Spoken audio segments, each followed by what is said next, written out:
Hello friends, welcome to online Tamizha channel. இனி நம்மளுடைய சேனலில் பார்க்க போகிறது என்ன அப்படின்னு கேட்டிங்கன்னா, 10th CBSE board science exam வரப்போகுது கம்மிங் சாட்டர்டே. ஸோ அதற்கான ஒன் ஷாட் வீடியோவாக magnetic effect and electric current தான் பார்க்க போகிறோம்.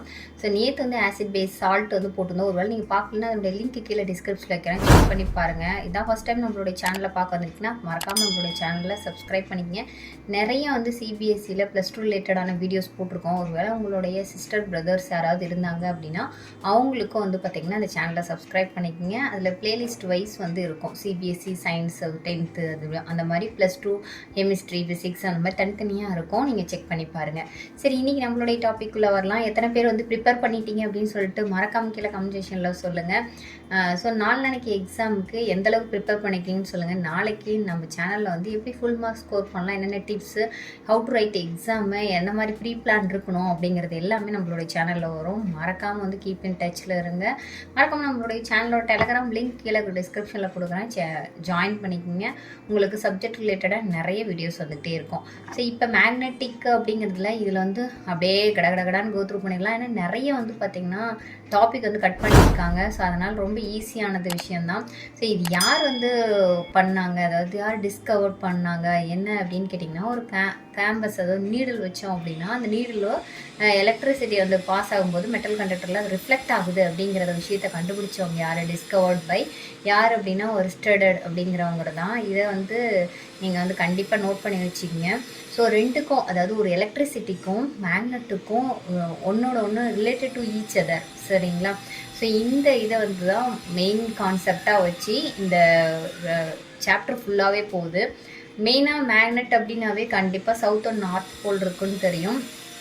ஸோ இதில் வந்து பார்த்திங்கன்னா மேக்னெட்டிக் ஃபீல்டு வந்து வெக்டர் குவான்டிட்டியில் இருக்கும். இந்த ஃபீல்டை வந்து எப்படி எந்த யூனிட்டில் வந்து மெஷர் பண்ணலாம் அப்படின்னா டெஸ்லா அப்படிங்கிறது. கண்டிப்பாக அதை வந்து நோட் பண்ணி வச்சுக்கோங்க. இது நிறைய டைம் கேட்குறதுக்கு வாய்ப்புகள் இருக்குது.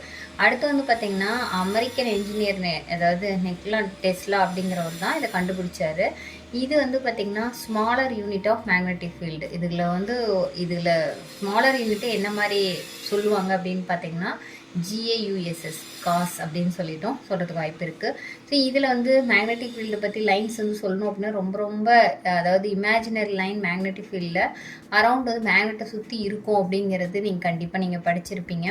இது எந்த மாதிரி டைரக்ஷனில் போதோ அதை பொறுத்து வந்து அதை வந்து டிஃப்ரென்ஷியேட் ஆகும். மேக்னெட்டுக்கு வெளியில் இருக்கிறது வந்து பார்த்திங்கன்னா அந்த மேக்னெட்டிக் ஃபீல்டு எப்படி போகும்னா நார்த் டு சவுத் போகும். இந்த மாதிரி உங்களுக்கு போகும். மேக்னெட்டுக்கு உள்ளே வந்து பார்த்திங்கன்னா இந்த பாருங்களா சவுத் டு நார்த் வந்து போகும். அந்த ஃபீல்டு வந்து சவுத் டு நார்த் போகும்.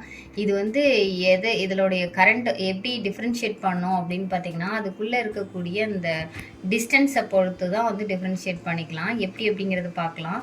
இதில் என்னென்ன, அதாவது மேக்னெட்டிக் ஃபீல்டோட அந்த லைன்ஸ் இருக்குல்ல, அதனுடைய மெயின் ப்ராப்பர்ட்டிஸ் என்ன அப்படிங்கிறத கண்டிப்பாக படிச்சுக்கங்க. ஸோ அது வந்து உங்களுக்கு வந்து 100% கேட்குறதுக்கு வாய்ப்புகள் இருக்குது. ஸோ இதனுடைய ப்ராப்பர்ட்டிஸ் வந்து 100% நீங்கள் தெரிஞ்சு வச்சுக்கிங்க. மெயினாக வந்து பார்த்திங்கன்னா மேக்னெட்டிக் ஃபீல்டு அப்படிங்கிறது நார்த் டு சவுத் போலுக்கு போகும். அதுதான் வந்து மெயின். அடுத்து வந்து பார்த்திங்கன்னா ரெண்டும் கண்டிப்பாக இன்டர்செக்ட் ஆகவே ஆகாது. Field lines never intersect. இதுதான் வந்து அதனுடைய மெயின் ப்ராப்பர்ட்டி. அடுத்து வந்து பார்த்திங்கன்னா க்ளோஸ்டு கர்வாக இருக்கும். இந்த லைன்ஸ் ஆர் வந்து க்ளோஸ்டு கர்வாக இருக்கும் உங்களுக்கு. அடுத்து வந்து உங்களுக்கு வந்து பார்த்திங்கன்னா எப்படி இருக்கும் அப்படின்னு கேட்டிங்கன்னா இந்த மேக்னெட்டிக் ஃபீல்டோட ஸ்ட்ரென்த் எதை டிபெண்ட் பண்ணி இருக்கும் அப்படின்னா அந்த மேக்னெட்டிக் ஃபீல்டு வந்து நியர்பை க்ரௌடாக இருந்துச்சு அப்படின்னா தட் இஸ் வந்து ஸ்ட்ராங்காக இருக்கும்.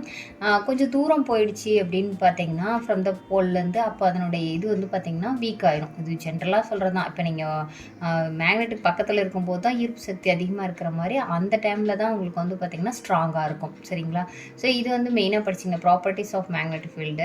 அடுத்து வந்து பார்த்திங்க அப்படின்னா magnetic field due to current carrying கண்டக்டரில் எது இதில் அப்படிங்கிறத அப்படியே தெளிவாக நீங்கள் பார்த்துக்கலாம். Magnetic field due to current through தான் வந்து ஸ்ட்ரெயிட் கண்டக்டர். ஸோ இதில் போகும்போது வந்து பார்த்திங்கன்னா இது வந்து directly proportional to the current. So அப்போ இது இன்க்ரீஸ் ஆக உங்களுக்கு ஆட்டோமேட்டிக்காக கரண்ட்டும் வந்து இன்க்ரீஸ் ஆகிட்டே இருக்கும். ஸோ இது வந்து பார்த்திங்கன்னா inversely proportional to the distance. உங்களுக்கு தெரியல, தூரம் போக அதனோட இது வந்து டிஃபர் ஆகும் அப்படிங்கிறது தான். அடுத்து வந்து 100% நீங்கள் தெரிஞ்சுக்க வேண்டியது மார்க்ஸ்வெல் ரைட் ஹேண்ட் தம் ரூல் வந்து கண்டிப்பாக வந்து ரூல் வந்து தெரிஞ்சுக்கங்க. ஸோ இது வந்து ரொம்ப ஈஸியான ஒன்று தான். என்ன அப்படின்னு கேட்டிங்கன்னா so Maxwell right hand rule வந்து தம்ப் ரூல் வந்து ஒன்றுமே கிடையாதுங்க. நீங்கள் வந்து ஒரு ஸ்ட்ரெயிட் ஒயரை வந்து இந்த மாதிரி கிரிப்பாக அந்த ரைட் ஹேண்டில் பண்ணிங்க அப்படின்னா உங்களுடைய அந்த ஃபிங்கர் இருக்கு இல்லையா, எப்படி வச்சுருக்கீங்களோ அந்த ஃபிங்கரோட டைரெக்ஷனில் தான் உங்களுக்கு என்ன ஆகும்னா கேர்ள் ஆஃப் ஃபிங்கர் டைரெக்ஷனில் தான் உங்களுக்கு அந்த மேக்னெட்டிக் ஃபீல்டு வந்து இருக்கும் அப்படிங்கிறது தான் மார்க்ஸ்வெல்லோட இந்த ரூலு. இதில் வந்து பார்த்திங்கன்னா நான் சொன்னேன் இல்லையா, இது எஸ்ஐ யூனிட் ஆஃப் இது கேட்கறதுக்கு வாய்ப்பு இருக்குது. ஸோ இது எல்லாமே நீங்கள் மெயினாக வந்து பார்த்திங்கன்னா ஸ்ட்ரென்த் வந்து எப்போ ஸ்ட்ரென்த்தாக இருக்கும், மேக்னெட்டிக் ஃபீல்டு எப்போ வந்து வீக்காக இருக்கும் அப்படின்னு. நியர்பை மேக்னெட் இருக்கும்போது அப்போ வந்து உங்களுக்கு ஸ்ட்ரென்த்து ஜாஸ்தியாக இருக்கும் மேக்னெட் ஃபீல்டோட. அவே ஃப்ரம் த மேக்னெட் போகும்போது, ஃபார் அவே போகும்போது உங்களுக்கு ஆட்டோமேட்டிக்காக ஸ்ட்ரென்த் வீக் ஆகும் அப்படிங்கிறது நீங்கள் தெரிஞ்சுக்கிங்க. ஸோ இதெல்லாம் வந்து நீங்கள் தெரிஞ்சிக்க வேண்டிய விஷயம். ப்ராப்பர்ட்டிஸ் என்னென்னு தெரிஞ்சுக்கிங்க. அதே மாதிரி ஒன்றுக்கு ஒன்று இன்டர்செக்ட் ஆகவே ஆகாது. ஸோ வந்து கரண்ட் அண்ட் இது மேக்னெட் இது வந்து ப்ரொபோஷனல் டு அப்படிங்கிறதையும் கண்டிப்பாக நீங்கள் தெரிஞ்சு வச்சுக்கணும். அதேமாதிரி டிஸ்டன்ஸோட இன்வெர்ஸ்லி ப்ரொபோஷனல் டு அப்படிங்கிறது தெரிஞ்சிச்சிங்க. அடுத்து வந்து பார்த்திங்கன்னா magnetic field due to the current through the circular loop. So circular லூப்பில் போச்சுன்னா மேக்னெட்டிக் ஃபீல்டில் என்ன மாதிரி ரியாக்ட் பண்ணும் அப்படிங்கிறது தான் அடுத்த இது. இந்த மாதிரி இப்போ பார்த்தீங்கன்னா அடுத்து வந்து Maxwell Thums right hand rule வந்து பார்த்துக்குங்க. அந்த ஃபிங்கர் என்ன டைரெக்ஷனில் இருக்கோ அந்த டைரெக்ஷனில் வந்து உங்களுக்கு மேக்னெட்டிக் ஃபீல்டு வந்து த்ரூ ஆகும் அப்படின்னு. இதில் வந்து மெயின் திங் வந்து பார்த்திங்கன்னா the magnetic field produced by the current carrying the circular wire, so it is directly proportional to the current. அதே மாதிரி directly proportional number of turns of the wire, எவ்வளோ டேர்ன்ஸ் வந்து சுற்றி இருக்குது அதை டிபெண்ட் பண்ணியும் இருக்குது அப்படிங்கிறத சொல்லியிருக்காங்க. ஸோ நீங்கள் உங்களுடைய காயிலோட அந்த இது இருக்குதுன்னு வச்சுங்க, அதாவது எத்தனை நம்பர் ஆஃப் டைம்ஸ் அந்த ஒயர் வந்து சுற்றி இருக்கிறது இருந்துச்சுன்னா அந்த காயில் இன்க்ரீஸ் ஆகும் உங்களுடைய கரண்ட் வந்து இன்க்ரீஸ் ஆகும். அட் த சேம் டைம் ரெண்டுமே ப்ரொபோஷனல் தான். இந்த இதில் பொறுத்தவரையிலும் உங்களுக்கு ரெண்டுமே ப்ரொபோஷனலாக இன்க்ரீஸ் ஆகும். Number of turns and also current இது ரெண்டுமே வந்து டைரக்ட்லி ப்ரொபோஷனல். அங்கே மட்டும் இன்டைரக்டாக நம்ம பார்த்தோம்னு நினைக்கிறேன், அதாவது இன்வெர்ஸ்லி ப்ரொபோஷனல் வந்து பார்த்தோம். அடுத்து magnetic field due to the current சொலனாய்டில் வந்து எப்படி ரியாக்ட் பண்ணும் அப்படிங்கிறது வந்து இங்கே கொடுத்துருக்காங்க. ஸோ இது வந்து ரொம்ப ரொம்ப இம்பார்ட்டன்ட். இந்த கொஷின் கேட்குறதுக்கும் நிறைய வாய்ப்புகள் இருக்குது. இது வந்து பார்த்திங்கன்னா த ஃபீல்ட் லைன்ஸ் வந்து around current carrying solenoid are similar to produce by வந்து இது பார் மேக்னெட். ஓகேங்களா, ஒரு பார் மேக்னெட்டில் எப்படி வேலை செய்யணும் அந்த மாதிரி தான். திஸ் மீன்ஸ் த கரண்ட் வந்து carrying solenoid behaves its north to south. நம்ம அங்கே பார்த்த மாதிரி தான், அதாவது அவுட் சைட் ஆஃப் த பாரில் வந்து நார்த் டு சவுத் போகும், இன்சைடில் வந்து சவுத் டு நார்த் போகும். சரிங்களா, the field line inside the solenoid are parallel. தெரிஞ்சுங்க, parallel to each other. The strength of magnetic field is same at all the point inside the solenoid. அதாவது strength வந்து magnetic ஃபீல்டில் சொலனாய்டில் மட்டும் எப்படி இருக்கும் அப்படின்னு கேட்டிங்கன்னா ஒரே மாதிரி இருக்கும், சேமாக இருக்கும். பட் அங்கே வந்து பார்த்திங்கன்னா தூரம் போக போக வந்து வீக் ஆகும் அப்படின்னு பார்த்தோம். சரிங்களா, ஸோ இதை வந்து கண்டிப்பாக நீங்கள் நோட் பண்ணி வச்சுக்கணும். அடுத்து வந்து பார்த்திங்கன்னா எலக்ட்ரோ மேக்னெட்டு, இதை பற்றி டீட்டெயிலான விஷயங்களும் தெரிஞ்சு வச்சுக்கோங்க. ஸோ அடுத்து வந்து பார்த்திங்கன்னா force on current carrying conductor இந்த மேக்னெட்டிக் ஃபீல்டு. ஒரு மேக்னெட்டிக் ஃபீல்டில் கரண்ட்டை பாஸ் பண்ணும்போது ஒரு ஃபோர்ஸ் ஜென்ரேட் ஆகுது அப்படிங்கிறது வந்து யூமிங் லெஃப்ட் ஹேண்ட் ரூல் யூஸ் பண்ணி தான் வந்து கண்டுபிடிச்சாரு. ஸோ இதில் வந்து பார்த்திங்க அப்படின்னா டைரக்ஷன் ஆஃப் கரண்ட் வந்து எப்படிலாம் சேஞ்ச் ஆகுனா, the direction of conductor can be reversed by the reversing of current. அதாவது உங்களுக்கு அந்த கண்டக்டரோட இது வந்து ப்ளஸ் ஆர் மைனஸை நீங்கள் சேஞ்ச் பண்ணிங்க அப்படின்னா அதனுடைய கரண்ட்டும் வந்து ரிவர்ஸ் ஆகும். அட் த சேம் டைம் வந்து மேக்னெட்டிக் ஃபீல்டு ஆல்சோ வந்து உங்களுக்கு என்ன ஆகுனா சேஞ்ச் ஆகும். இப்போ நார்த் டு சவுத் போச்சு அப்படின்னா அதே மாதிரி சவுத் டு நார்த் போகும். இந்த ரூலை லெஃப்ட் ஹேண்ட் ரூலை பயன்படுத்தி தான் உங்களுக்கு என்ன பண்ணுறாங்கன்னா ஃபோர்ஸ் வந்து ஃபைண்ட் பண்ணலாம். ஸோ இதில் சில நியூமெரிக்கல் கொஷின்ஸ் வந்து கேட்குறதுக்கும் வாய்ப்புகள் இருக்குது. The direction of force which acts on the current carrying conductor placed in the magnetic field is given by வந்து இந்த ஃப்ளெமிங்ஸ் லெஃப்ட் ஹேண்ட் ரூலில் யூஸ் பண்ணி இது கண்டிப்பாக நீங்கள் பார்த்து வச்சுக்கோங்க. ஸோ அடுத்து வந்து பார்த்திங்கன்னா இதில் நிறைய டெலிட்டட் போர்ஷன் இருக்குது. இன்னொன்று வந்து எம்ஆர்ஐ, அதாவது மேக்னெட்டிக் இது எம்ஆர்ஐன்னா என்னென்னு தெரிஞ்சு வச்சுக்கோங்க இந்த யூனிட்டை பொறுத்தவரையிலும். ஸோ பின்னாடி வந்து எலக்ட்ரிக் மோட்டார் இது எல்லாமே உங்களுக்கு வந்து ரிலேட்டட் போர்ஷன். அடுத்து ரொம்ப சிம்பிளானது டொமஸ்டிக் எலக்ட்ரிக் சர்க்கியூட்டு. ஸோ ஒரு டொமஸ்டிக் வேணும்னா அதில் வந்து என்னென்ன மாதிரிலாம் இருக்கும் அப்படிங்கிறது. முக்கியமாக வந்து பார்த்திங்கன்னா நம்ம வீட்டுக்குள்ளே வர்றது வந்து பார்த்திங்கன்னா 2 திக்கு காப்பர் ஒயர் வரும், ஆர் அலுமினியம் ஒயரும் வச்சுக்குவாங்க. இதில் வந்து பார்த்திங்கன்னா ஒன்று வந்து பார்த்திங்கன்னா லைவ்னு சொல்லுவாங்க, இன்னொன்று வந்து பார்த்திங்கன்னா பொட்டன்ஷியல், அதாவது கரண்ட் வர்றது. இதில் வந்து பார்த்திங்கன்னா டிஃபால்ட்டாக ஒரு டொமஸ்டிக்கு 220 வாட்ஸ் இருக்கும் அப்படிங்கிறது தெரியும். வித் ஃப்ரீக்குவன்சி ஆஃப் வந்து 5 ஹெர்ட்ஸ். ஓகேங்களா, ஈஸ் கால்டு வந்து என்னன்னு சொல்லுவாங்கன்னா நியூட்ரல் ஒயர் அப்படின்னு சொல்லுவாங்க. நியூட்ரல் ஒயர் இஸ் வந்து என்னன்னு சொல்லுவாங்கன்னா பிளாக் கலர் இன்சுலேஷன் கவரில் பண்ணியிருப்பாங்க. தட் இஸ் வந்து ஜீரோ பொட்டன்ஷியல் ஒயர் அப்படிங்கிறது. இதில் வந்து பார்த்திங்கன்னா இதில் எப்படி ஒரு ஹவுஸ் அப்படின்னு எடுத்துட்டிங்கன்னா நம்ம வீட்டுக்கு வந்து ஃபியூஸ்னு என்னென்னு தெரிஞ்சுக்கங்க. அந்த ஃபியூஸில் வந்து பார்த்திங்கன்னா மொத்தம் வந்து 5A ஃபியூஸ் அப்படிங்கிறது வந்து பல்பு, ஃபேன் இதெல்லாம். அடுத்து 15A அப்படிங்கிறது வந்து பார்த்திங்கன்னா ஹையர் வோல்டேஜ் எடுத்துக்கும் இல்லையா, ஏசி இந்த மாதிரி விஷயங்கள் எல்லாமே வந்து வாட்டர் ஹீட்டர், ஹைசர் இதெல்லாம் ஹைசர் தான், தட் இஸ் வாட்டர் ஹீட்டர், இது எல்லாமே வந்து அதிகமாக எடுத்துக்கும். அடுத்து ஃபியூஸ் வந்து இதில் வந்து சேஃப்டி ப்ரிகாஷன் கண்டிப்பாக இது எல்லாமே நீங்கள் பார்த்தீங்கன்னாவே உங்களுக்கு ஈஸியாக புரிகிற விஷயங்கள் தான். ஏன்னா அப்படின்னா இதில் எப்படி வந்து நீங்கள் எர்த் ஒயர் இருக்கிறதுனால உங்களுக்கு வந்து பார்த்திங்கன்னா சேஃப்டி ப்ரிகாஷன் இருக்கும். இது வந்து அவாய்ட் வந்து ரிஸ்க்கு எதனால் அப்படின்னா எலக்ட்ரிக் ஷாக் வரது வந்து அவாய்ட் பண்ணிக்கும். இந்த எர்த் ஒயர் வந்து ஜீரோ பொட்டன்ஷியலில் இருக்கும். உங்கள் வீட்டில் வந்து நிறைய இடத்துல நீங்கள் பார்த்துருப்பீங்க எர்த் ஒயர் இருக்குது அப்படின்னு சொல்லிட்டு. இது எல்லாமே பேசிக்காக வந்து நம்ம டே டு டே லைஃப்பில் யூஸ் பண்ணுறது தான். ஃபியூஸ் அப்படிங்கிறது சம்டைம்ஸ் வந்து இதுவும் வந்து சேஃப்டி டிவைஸ்ன்னு சொல்கிறது. ரீசன் என்ன அப்படின்னா இது வந்து மேடப் ஆஃப் எது அப்படின்னு கேட்பாங்க.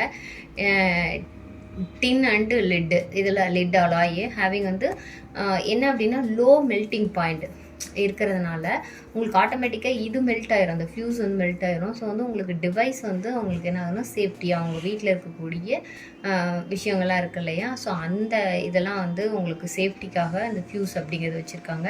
இதில் எதில் மேட் ஆஃப் பண்ணியிருக்காங்க அப்படிங்கிறத கண்டிப்பாக நீங்கள் தெரிஞ்சு வச்சுக்கோங்க. இது வந்து எதுக்காக யூஸ் பண்ணுறோம், உங்களுடைய இதெல்லாம் வந்து டேமேஜ் ஆகாமல் இருக்கிறதுக்காக, ஷார்ட் சர்க்யூட் ஆகாமல் இருக்கிறதுக்காக பண்ணியிருக்கிறது தான் இது.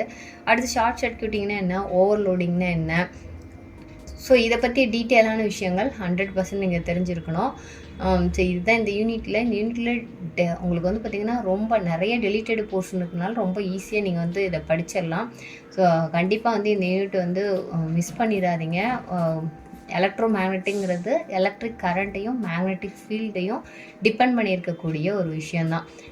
கண்டிப்பாக ஃப்ரெண்ட்ஸ் இந்த வீடியோ உங்களுக்கு யூஸ்ஃபுல்லாக இருந்திருக்கும்னு நினைக்கிறேன். மேக்னெட்டிக் ஃபீல்ட்னால் என்ன, சவுத் நார்த் போல் நியர்பை இருந்ததுன்னா உங்களுக்கு ஸ்ட்ராங்காக இருக்கும். அவுட் ஆஃப் இது போகும்போது மேக்னெட்டிக் ஃபீல்டோட ஸ்ட்ரென்த் வந்து லோவாக இருக்கும். அடுத்து டெஸ்லா அப்படிங்கிறது அதனுடைய யூனிட்டு. அண்ட் தென் வந்து இன்னரில் வந்து பார்த்திங்க அப்படின்னா சவுத் டு நார்த்து போகும், அவுட்டரில் வந்து நார்த்து டு சவுத் போகும் மேக்னெட்டிக் ஃபீல்டு. இந்த மேக்னெட்டிக் ஃபீல்டு வந்து சொலனாய்டில் வந்து பார்த்திங்கன்னா சேமாக இருக்கும், அதனுடைய ஸ்ட்ரென்த் வந்து சேமாக இருக்கும் அப்படிங்கிறதெல்லாம். அடுத்து வந்து அதனுடைய ப்ராப்பர்ட்டிஸ் என்ன அப்படிங்கிறத பார்த்தோம். இன்டர்செக்ட் ஆகவே ஆகாது. அடுத்து மாக்ஸ்வெல் வந்து ரைட் ஹேண்ட் ரூல், உங்களுடைய தம்பை வச்சு ஒரு ஒயர் வந்து இது பண்ணிங்க அப்படின்னா அப்போ வந்து என்ன ஆகும்னா அதே எந்த மாதிரி உங்களுடைய தம் ஃபிங்கர் இருக்கோ அதே இடத்துல தான் மேக்னெட்டிக் ஃபீல்ட் அண்ட் கரண்ட்டு ரெண்டுமே போகும். போத் ஆர் வந்து டைரக்ட்லி ப்ரொபோஷனல். இது இன்க்ரீஸ் ஆகும். அட் த சேம் டைம் வந்து உங்களுக்கு வந்து பார்த்திங்கன்னா இதை வந்து கரெக்டாக உங்களுக்கு சொல்லியிருப்பாங்க.